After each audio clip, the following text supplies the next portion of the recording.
नमस्कार सभी को, आपका स्वागत है हर घर पाठशाला और जियो टीवी की इस पेशकश में। क्योंकि कोरोना महामारी के दौरान आपकी पढ़ाई प्रभावित ना हो, इसलिए हिमाचल सरकार का ये एक विशेष अभियान है जिसका आप फ़ायदा उठा रहे हैं, हर घर पाठशाला। तो ये जो वीडियो है, इस वीडियो में हम लुइस ब्रेल और ब्रेल लिपि, सुनीता की पहिया कुर्सी के अभ्यास के प्रश्नों और कार्यपत्रक और सांकेतिक भाषा के बारे में जानने का प्रयास करेंगे। और इस वीडियो में बेहद कुछ रोचक जानकारियां हैं, इसलिए इस वीडियो को अंत तक देखने की कोशिश करें। क्योंकि अगर आप अंत तक देखेंगे तो आप जान पाएंगे कि अभ्यास के प्रश्नों को हल किस तरह से करना है और उसमें क्या क्या जानकारी देनी है। तो आइए शुरू करते हैं। आगे बढ़ते हुए हम जानेंगे कि इस पाठ्य पुस्तक से इतर सामग्री को पढ़ना क्या होता है। ये एक आपके लिए प्रतिफल है। प्रतिफल यानी कि सीखने का प्रतिफल, लर्निंग आउटकम, कि आपको ये चीज़ें आनी चाहिए। पाठ्य पुस्तक से इतर सामग्री को समझकर पढ़ना है, जैसे कि बाल कहानियाँ, बाल पुस्तकें, मैगजीन्स, अखबारें और इस तरह की चीज़ें जो हैं, जो आप किताबों के अलावा पढ़ सकते हैं। अपनी जो सिलेबस की किताबें हैं उसके अलावा भी पढ़ें, तो ये हमारी आपसे अपेक्षा है। आगे बढ़ेंगे तो सुनीता ने कहा कि मैं पैरों से चल नहीं सकती। सुनीता ने कहा कि मैं पैरों से चल नहीं सकती, नहीं चल सकती, पैरों से चल नहीं सकती। तो सुनीता अपने पैरों से चल नहीं सकती थी।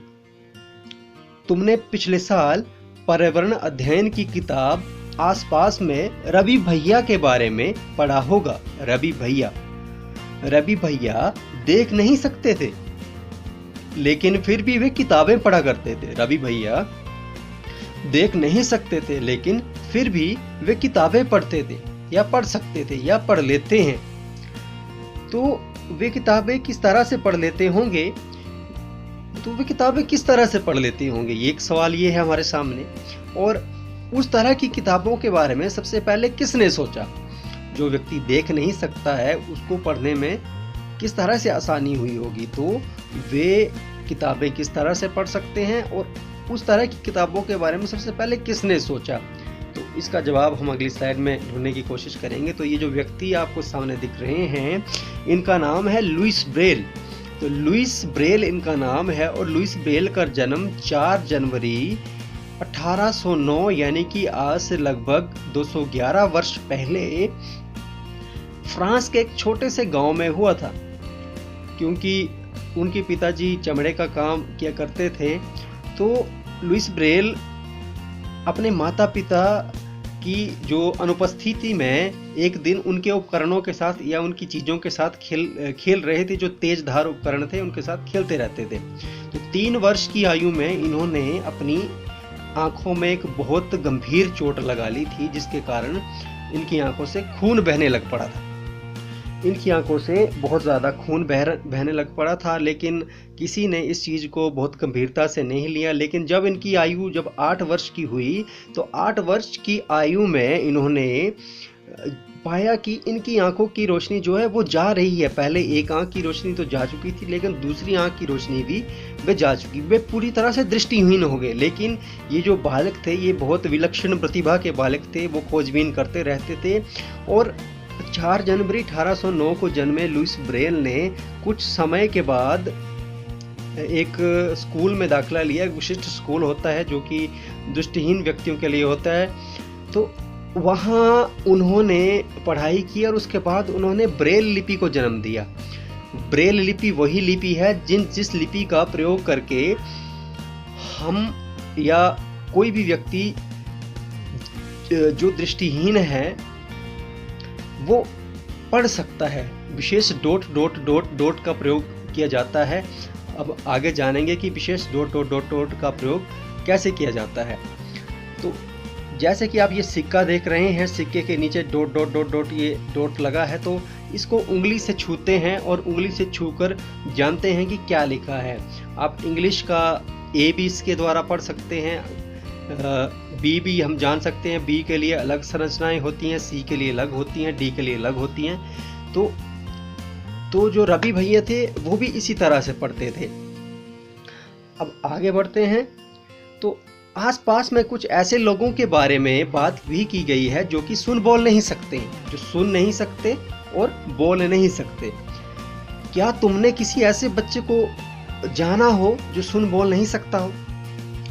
तुम उसे किस तरह से अपनी बात समझाते हो? जो न सुन सकता हो न बोल सकता हो, तो उसको आप किस तरह से अपनी बात समझाते हैं? ना जो सुन सके ना बोल सके, तो उसके लिए एक विशेष तरह की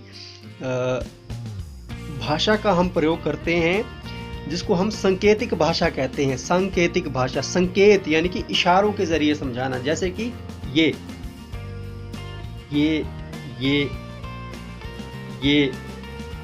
इस तरह से बोल के समझाना। जैसे मान लो हम किसी को अपनी तरफ बुलाते हैं, तो आप यहाँ देखिएगा कि बोलना नहीं है लेकिन बुलाना है, तो हम इस तरह से इशारा करते हैं कि यहाँ आओ। अगर चले जाने के लिए इशारा करते हैं तो किस तरह से करते हैं? चले जाओ, यहाँ आओ। इसको बोलते हैं सांकेतिक भाषा। और जो बोल नहीं सकते, सुन नहीं सकते लेकिन देख सकते हैं, उनके लिए सांकेतिक भाषा है, वो संकेतों के जरिए अपनी बात को समझाते हैं। तो अब जब हम आगे बढ़ते हैं तो जो व्यक्ति सुन बोल नहीं सकते वो सांकेतिक भाषा का प्रयोग करके बातचीत कर सकते हैं। तो हमने पहले जाना कि जो व्यक्ति बोल नहीं सकते, सुन नहीं सकते, वो सांकेतिक भाषा का प्रयोग करते हैं, यानी कि सांकेतिक भाषा संकेतों की भाषा है। ये देखिएगा, आप अपनी स्क्रीन पर देख पा रहे हैं कि सांकेतिक भाषा क्या होती है। अब देखिए ए, तो ए को इन्होंने इस तरह से किया है, ये ए। जब हम इस तरह से मुट्ठी बंद करते हैं तो और उंगलियां इस तरह से हमारी खुली होती हैं और दिखाते हैं, तो इसका मतलब ए। मान लो हमें बोलना है बैट, हमें बैट बोलना है, लेकिन हम बोल नहीं सकते, सुन नहीं सकते। उस तरह के व्यक्तियों के बारे में, जैसे ऐसे करेंगे हम, ऐसे बी, ये है बी, ये खड़ा बी। उसके बाद ये ए और टी के लिए ये टी। तो ये सांकेतिक भाषा होती है। और आप अपनी स्क्रीन पे देख पा रहे हैं एक ए से लेकर जेड तक किस तरह से हम सांकेतिक भाषा का प्रयोग करते हैं। अब आगे बढ़ेंगे तो हम कार्यपत्रक की तरफ नजर मारेंगे कि कार्यपत्रक क्या है। तो वही कार्यपत्रक में आपको बताया गया है जो कि सुनीता की पहिया कुर्सी के अभ्यास के प्रश्नों के बारे में अभी हमने पढ़ा, लुइस ब्रेल के बारे में हमने पढ़ा, सांकेतिक भाषा के बारे में हमने पढ़ा। तो वही आपको कार्यपत्रक में ही बताया गया। जैसे सुनीता ने कहा कि मैं पैरों से चल नहीं सकती, तो सुनीता अपने पैरों से चल नहीं सकती थी। तुमने पिछले साल पर्यावरण अध्ययन की किताब में रवि भैया के बारे में जाना होगा।